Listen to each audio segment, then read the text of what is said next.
If I told you, as I told you last week, as we look forward to the end of what I believe to be the tragic and failed George Bush presidency, I'm going to devote some interviews to exploring new directions and new policies. And last week I looked at security strategy and planning with Thomas Barnett, author of The Pentagon's New Map, War and Peace in the 21st Century. And today I continue looking at that set of issues with Andrew Bacevich, author of The Limits of Power, The End of American Exceptionalism. I'd heard of Dr. Bacevich and read some op-eds, but as soon as I saw his interview a few weeks back with Bill Moyers, I knew I had to talk with him. I was surprised and pleased the next day when I looked at Barnes & Noble for his book and that it had jumped to #1 in sales. I believe Andrew Bacevich in his new book pulls things together in ways that I hadn't seen before. Things like our politics of personality, the rise of the imperial presidency, and our national culture of consumption. I say each week that I'm looking for pieces of the puzzle of a world that just might work, and I believe today's guest is pulling some of them together in ways that make our problems clearer and perhaps change more possible. To set things up a bit, let me list, as I did last week, some of what I believe to be the key issues and questions in the area of security and military conflict. Is the United States actually the sole superpower? And if so, what does that mean? If the United States is pursuing empire, what are the costs of our imperial adventures? How should national security really be properly defined and pursued? What actual threats do we face? How should they be prioritized? How do we challenge what I have called a strategy-free consensus of McCain, Obama, and really most of mainstream political figures and experts that we need to sustain or increase present levels of military spending? What realities are we obscuring by the flawed notion of a global war on terror? How can we best isolate the worst terrorists as pariahs within their own societies? On what principles should our relationship with the rest of the world be based? What are our actual security resources and assets, and how can they most wisely be employed? What are the wisest and most necessary security investments we can make? And finally, what would an honest, realistic, and wise discussion of security choices and priorities look like? Andrew Bacevich, professor of history and international relations at Boston University, served 23 years in the U.S. Army, retiring with the rank of colonel. He also lost his son in Iraq last year.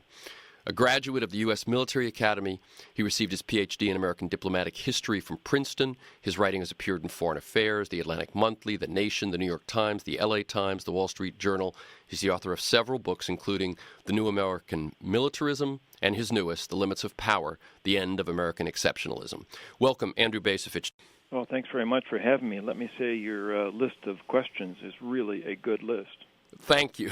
Thank you. I mean, I've thought a lot about this, and I think that sort of frames what we're going to talk about.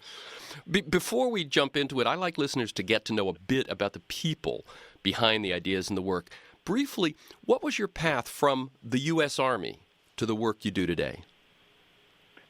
Well, my service in the Army coincided with, in a sense, the late Cold War. I got out of the Army in 1992, and I certainly was then, and I imagine I would still describe myself today as a committed Cold Warrior. I thought that was a necessary cause. I thought that the Soviet Empire posed a security threat.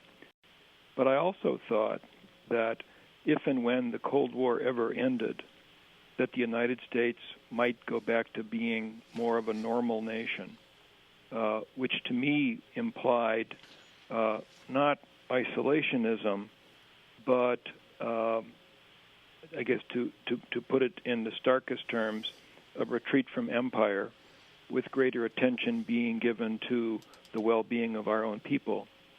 What actually happened in the aftermath of the Cold War was that our appetite for empire increased, and especially worrying to me, our emphasis, our willingness to use military power also increased dramatically. And this was not simply something that conservatives or neoconservatives promoted, but it was something that liberal Democrats in the Clinton era promoted. So it was the failure to make what seemed to me to be wise adjustments to the end of the Cold War that set me to rethinking U.S. foreign policy. Okay, that makes very good sense to me.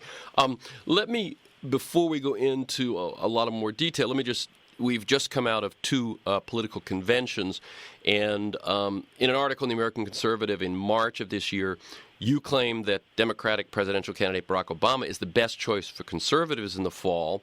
You also said both of them endorsed the notion that a global war on terror provides the right frame for thinking about U.S. national security policy going forward. Do you still hold that Barack Obama is the choice of conservatives, and could you explain that a little more? Well, the case I made for conservatives to support Obama was a very narrowly framed case. I mean, I don't believe that Barack Obama is a conservative. He's a liberal, and I don't use that as some kind of a poisonous accusation. People on the left have principles to which they adhere that happen to be different from the principles that people on the right believe in. But my case for supporting Obama really was that he has said that he would end U.S. involvement in Iraq. And my belief is that if Americans elect Obama on that basis, and if he follows through on that commitment, in effect, we will be rendering a judgment of the Iraq War as having been a mistake, a misguided commitment. And if that happens, my hope is that there might be an opportunity for a fundamental debate about U.S. foreign policy. Right. I would hope that in that debate, if it were to occur, that conservative or realist views might have a chance of being heard. Now, right. Having said that, I'm not actually convinced at this point that Obama is any more interested in that fundamental debate about foreign policy than Senator McCain is. Mm-hmm. Okay, then let's delve down deeper into what comes up in your book. One of the things you also say is, of course, that the fundamental problem, I'm quoting now, facing the country will remain stubbornly in place no matter who's elected in November. What will not go away is a yawning disparity between what Americans expect and what they're willing or able to pay. How does that play in all of the rest of our lives beyond the military, and then how does it influence our attitudes towards security in the military? Yeah, I mean, I think to putting it in very simple terms, we are no longer willing to live within our means. I mean, that is certainly the case in many, many, many families, individual families. I mean, our propensity to save, to put things up for a rainy day is essentially non-existent. This is all related to this penchant for endless penchant, insatiable penchant for consumption. But that also exists at the national level. We supposedly live in a time in which there's been a conservative ascendancy in politics. Conservatives once believed in doing things like balancing the budget, pay as you go. We've got an ostensibly conservative president, and this year the budget deficit's going to be close to $500 billion. The total national debt is now closing in on $10 trillion. If you look at the entitlements to which we are committed, they're utterly unaffordable. So the big problem, it seems to me, is this refusal to live within our means. Exacerbating the problem is the inclination, especially apparent in the last 20 years, of policymakers to rely on military power to try to prolong or to push back the day of reckoning. But the truth is, as we've learned in Iraq and we're learning in Afghanistan, our military power is nowhere as great as people imagined.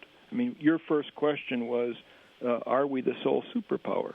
And it seems to me that the whole concept of a superpower has come to be pernicious because it gets in the way of us actually seeing ourselves as we are and seeing our circumstances the way they are.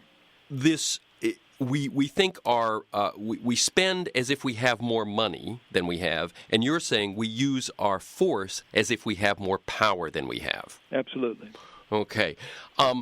One of the other things I found very interesting was your take on the presidency and the imperial presidency. But, a lot of people have talked about that for the last year, but you actually link it to the creation of the president as the super celebrity. You say, I'm going to read here, beginning with the election of John F. Kennedy in 1960, the occupant of the White House has become a combination of demigod, father figure, inevitably the betrayer of inflated hopes, pope, pop star, scold, scapegoat, crisis manager, commander-in-chief, agenda settler, moral philosopher, interpreter of the nation's charisma, object of veneration, the butt of jokes, all rolled into one. How does that exacerbate the problems we're talking about? I think it gets in the way of us having serious politics.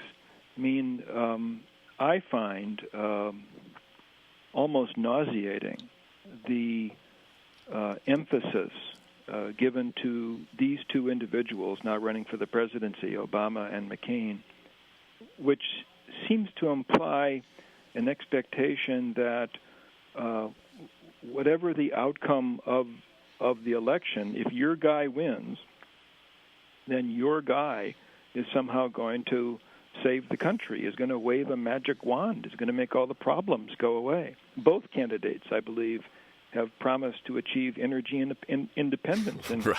something like 10 years. Yeah. Well, it's not going to happen. Now, trying to achieve something like energy independence is, I believe, a tremendously important strategically imperative. But it's something that would require an effort on the part of the nation, which certainly includes, at the level of the federal government, the Congress, but also would include state and local governments, and above all, would include a commitment on the part of the American people. And none of that exists. So to me, the hoopla that surrounds the presidential election in some respects ends up being an excuse for us to avoid understanding that the collective responsibility for our problems really lies much closer to us, the people, than it does to, whoever happens to live at 1600 Pennsylvania Avenue. Yeah. Now, I'm sort of guessing that, as I said, I haven't heard these sort of notions woven together quite this way before. But this whole idea of the presidency the president as a superstar, and these presidential elections, interminable presidential election this time, as a reality show, an entertainment show or something, I think that grows out of other forces in our society, but it actually has made it much easier for George Bush and Dick Cheney and company to push this imperial presidency, don't you believe? Oh, I think absolutely. I mean, I think that, the shrewd people on the inside have understood that our dysfunctional political system and these expectations that somehow the president's supposed to sort things out really has provided an opportunity for accruing a tremendous amount of power at the center, and then using that power in ways that are using it in secret, using it in ways that reality gets concealed from the rest of us. My point is simply to say that shame on us that we have permitted this to happen. Shame on us that, in a sense, we tolerate it. Yeah, shame on us. I would second you at every level, from the citizens who view it as entertainment to the congressmen who abdicate, time and again their role in this. And you hearken back to a time when the president was a significant figure. Obviously, Franklin Roosevelt was a huge figure in this country, but that there was a give and take in the legislative branches and between all the areas of government, that actually real politics and real taking on of public problems took place. Well, I don't want to romanticize our political past. That would be a big mistake. But it does seem to me that there was a time in the 20th century and in the 19th century when there were figures in the Senate and figures in the House of Representatives who had as much or perhaps even more national standing than the president itself, so that there were other voices that were heard, and they were people who didn't view themselves as simply members of a party in which they're supposed to go along with the herd. I mean, Senator McCain advertises himself as a maverick. Real mavericks were people like Robert La Follette back in the World War I and 1920s era. So we've lost all that, I think.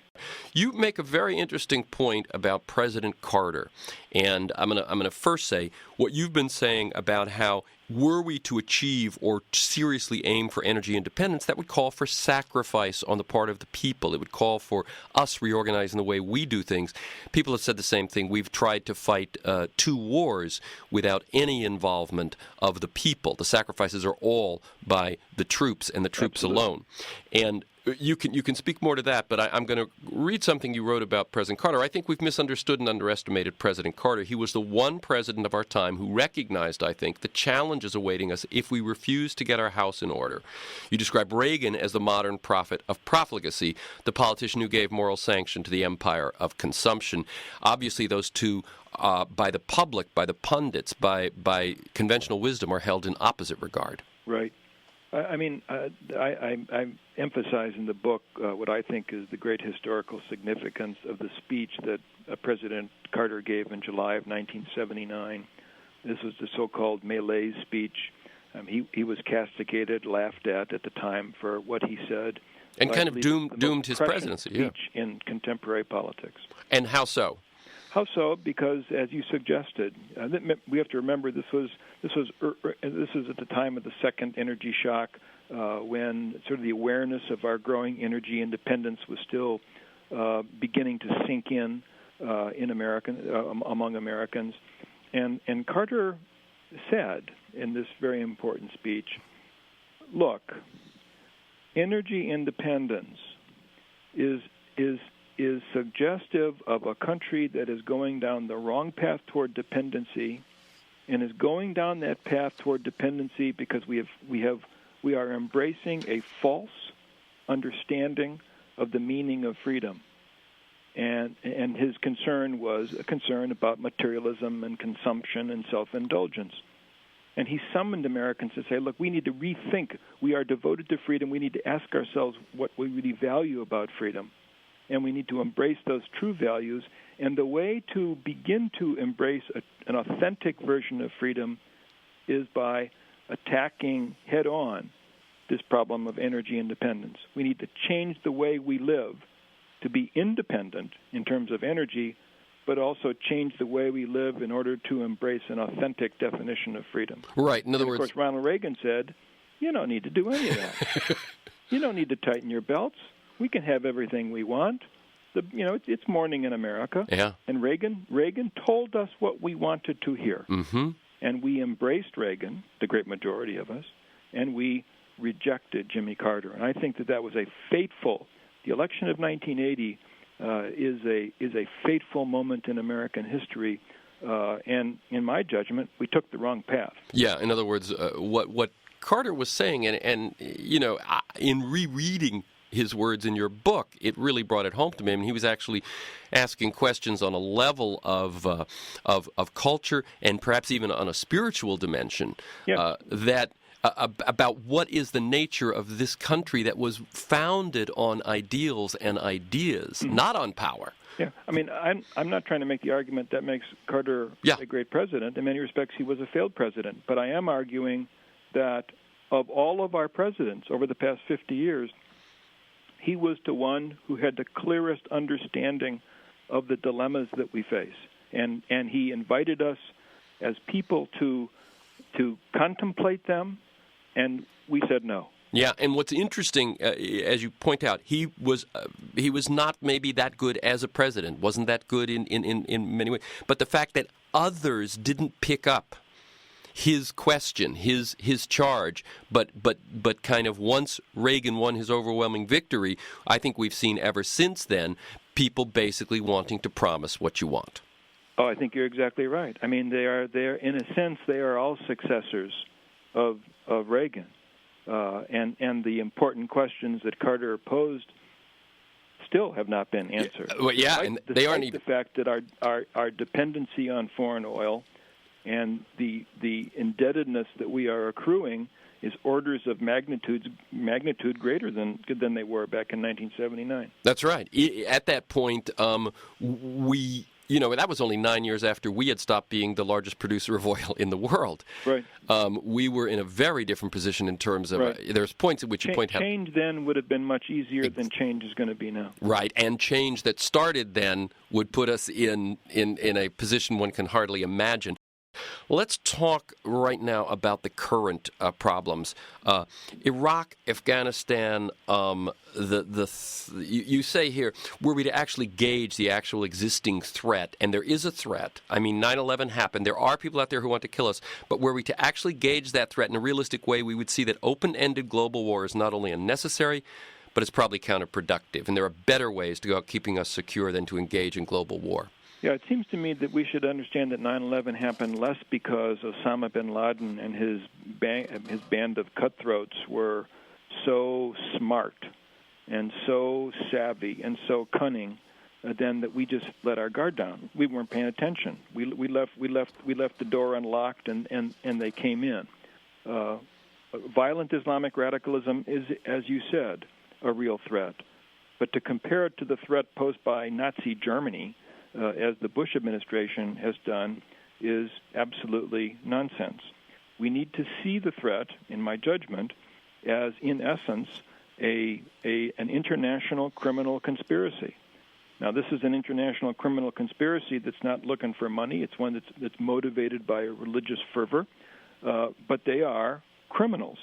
And the proper response to criminality is police action. The basis of our strategy should be that the United States should lead an international, comprehensive, ruthless, protracted effort to identify and root out the al-Qaeda network and to destroy it.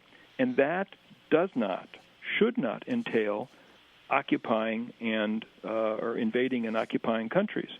So my problem with framing the strategy as a global war on terror is that it seems to emphasize military action, large-scale military action, when it's a much smaller scale, more precise action that actually is in order. Right. And on the other hand, or in the other piece of that, it would seem to me, is so that's tracking down the criminals. As I believe I said at the top, it seems to me that the other piece of that is to take those actions that would isolate those sorts of those sorts of criminals, those sorts of terrorists as pariahs within their own societies. I think you're exactly right. I mean, in addition to the international police effort, it seems to me that we should try to reconceptualize the idea of containment and try to consider how containment would provide the basis of a strategy relative to the Islamic world. And I don't mean containment to be operationalized the way it was operationalized during the Cold War. We don't need a new NATO, but we need to take actions to prevent the problems of the Islamic world, like violent radicalism, from getting at us. And I honestly believe that over time that Muslims themselves will come to recognize that the program offered by people like Osama bin Laden is an empty one. It doesn't lead anywhere. I believe Muslims themselves will come to understand that that Islam's going to have to reconcile itself to modernity. Doesn't mean that they're going to be like us. They shouldn't want to be like us. But it means, I think, that they will eventually, over time, come to accept the principal manifestations of modernity and will be able to live in some semblance of harmony with them.